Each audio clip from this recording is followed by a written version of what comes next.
Welcome to my workshop. You are watching Casual DIY channel, and in today's video I'm going to be reviewing, after 1 year of use, this cordless mitre saw from Trend T18S. In this video I will not be going through all the features and what it can do and so on, how to set it up.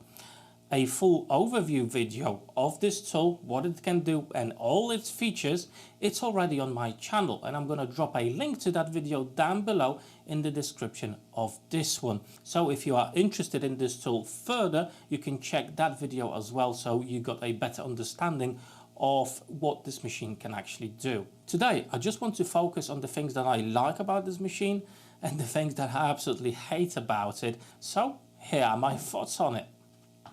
Initially, I wasn't quite convinced that a mitre saw powered by a battery is the way forward, or it's a good idea at all. Now, for me, a mitre saw needs to be a workhorse, okay? Wherever I'm using it in my workshop or on a job site, anywhere else, it needs to tackle a lot of repetitive cuts, and I thought that a battery-powered mitre saw may not have enough juice to tackle all the tasks I've got for it. And to be fair, I'm still not convinced that a battery powered mitre saw is the way forward. Now don't get me wrong, the 5 amp battery I've got for this mitre saw will last forever, and if you were to buy this mitre saw with a battery, make sure it's at least 4 amps, okay? Do not go for anything below that. I do have a 2 amp battery and I did use it with this mitre saw, and it didn't deliver enough power and it didn't last long at all, okay? Few cuts and it was dead. 5 amps on the other hand delivers plenty power to the machine, and the machine performs a lot better, and it will really last a long time for you. For me, a mitre saw needs to tackle small objects, large boards, wide boards, thick boards. It needs to be precise. I need to be able to do precision mitre cuts, bevel cuts, everything else. And the capacity needs to be big enough for me to tackle every single project I throw at it. My corded mitre saw, which is the Evolution, is a big mitre saw, and it can deliver on all those things. However, it is big, it is heavy, and it takes a lot of space. So moving it around is absolutely a nightmare. Whereas this machine is actually small, compact and lightweight. So I think it weighs about just under 10 kilograms. So it is really lightweight, and you can take it anywhere in your house, on a job site. So that's a massive benefit that's going for this machine. Now the drawback from that is the capacity it can actually tackle. The blade itself is 184 millimeters in size. You do have the cut capacity at 210 millimeters, and the depth you can cut up to 51 millimeters. Now in my case, I do actually quite often cut larger items, larger beams and larger, wider boards, and I do like that ability, whereas this machine will not deliver on that. You're probably not going to build a house using this tool. You may use it for finishing work like skirting boards, anything like that. As what I found, even moving it around, I was cutting perfect mitres, perfect bevels when I was doing some skirting boards in my house. So I took it with me to my house and it performed absolutely fantastically. However, one thing to point out, the dust extraction on this is absolutely horrific. So I think what we need to understand here, this is a very small mitre saw, and it will work in certain scenarios, i.e. if you've got a really small workshop, you can hide it away, tuckle under your workbench, it will take no space at all. However, you will not be able to tackle larger, more demanding cuts. This mitre saw is absolutely perfect, for example, for cutting skirting boards. I had some skirting to do in my house and it was perfect. It was really good. The accuracy on this, the bevels and the mitres, once set up, absolutely perfect. And that's after moving it around everywhere around the house, to my workshop, in and out, and it remained accurate, which is very, very important. So from that perspective, after a year's time, it's still accurate on my initial setup. So that's really good. However, from another side, cutting skirting boards with this in my house created tons of dust, despite the fact it was connected to my shop vac. So the dust extraction on this is non-existing, as on most miter saws. This miter saw comes with some extras with it, okay? So for example, the laser guide. So you do get a laser guide with this machine, and it works when you can actually turn it on. Let me show you what I mean. So that's the handle, and the switch for the laser is just over here. It's coated in this plastic thingy, obviously trying to prevent dust going inside, but I don't know, maybe my fingers are too big, but it's bloody difficult sometimes to turn on and off that bloody laser. Usually I just use a pencil or anything like that, because it's just so hard and annoying to switch it on and off. Fortunately for me, that wasn't an issue, as I don't really use lasers. I trust my measurements rather than the laser itself.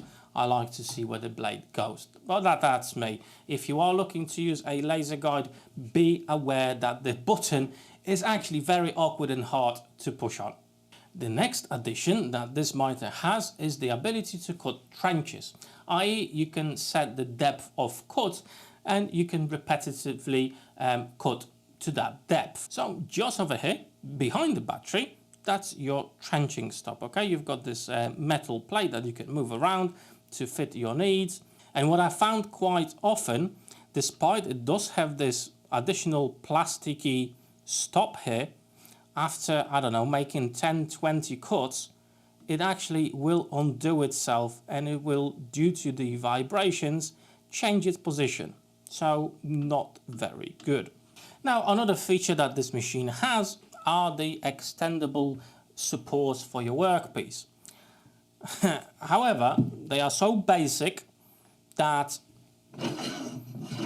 using them is hurting my ears, first of all. Second of all, quite often they get just stuck in there, okay? So D40 is the way forward here, guys. But again, 300 quid saw, having a really simple mechanism for these bars to extend and contract, and it's actually not that great, because quite often they just get stuck and it's bloody annoying. The whole build of this tool is actually quite basic. It doesn't have any blows and whistles. From one side, that's actually good, because there's not a lot that can go wrong with it and break, and it's quite easy to set up to be correct and accurate, which is good. From another side, for 300 quid, I would actually expect some blows and whistles on this tool. You're not going to experience that, unfortunately. Well, let's stress one thing here. I had this saw for 1 year, and I actually used it more often than I thought I would, and it never failed me. It worked absolutely fine, and I'm really impressed with how accurate it is. This was set up a year ago, and it's still perfect, despite the fact it was all over my workshop, in my house, in my garden, and it's still accurate, okay? For a mitre saw, I think that's very, very important. So my final thoughts after a year of usage of this tool: is it a bad tool? No. Is it a fantastic tool?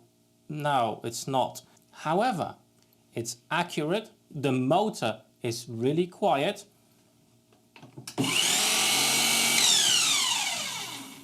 and it works flawlessly.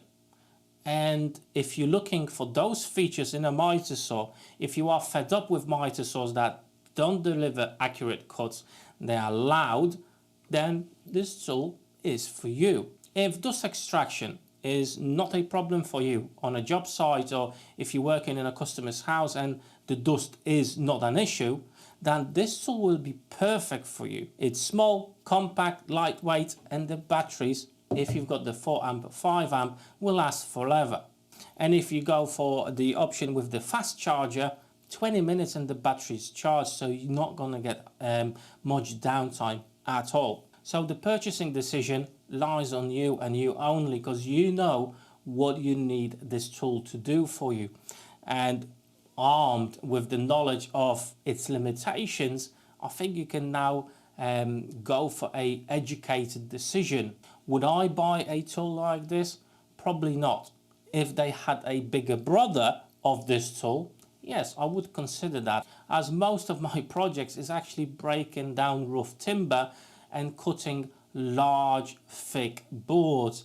That's what I do quite often in my workshop, and that's what I need my mitre saw to do. Portability is great. Dust extraction needs to be good as well if you were to use it in customers' houses, and in this case it's not. If you're going to be working outside with this tool, then maybe that's not going to be a problem for you. So as you can see, I've got a little bit of mixed feelings about this tool. It's good, but it does have a lot of flaws that will not allow me to actually recommend this tool to everybody. It will work great in certain scenarios, but not in all of them. If you do want to learn more about this tool, as I said at the beginning of my video, I've got a full overview of this tool already on my YouTube channel. So the link to that again is down below in the description. So that's all the information I've got for you today. If you've got any more questions about this tool, you know where the comment section is, and I'll try to answer all the questions you've got for me. Also, if you're interested in reviews of other tools I've got in my workshop, or maybe some woodworking projects, anything like that, I've got some really cool playlists just over here, especially for you. So hopefully you can click on those, find a video that you're interested in, and I'll see you on that video there. Take care.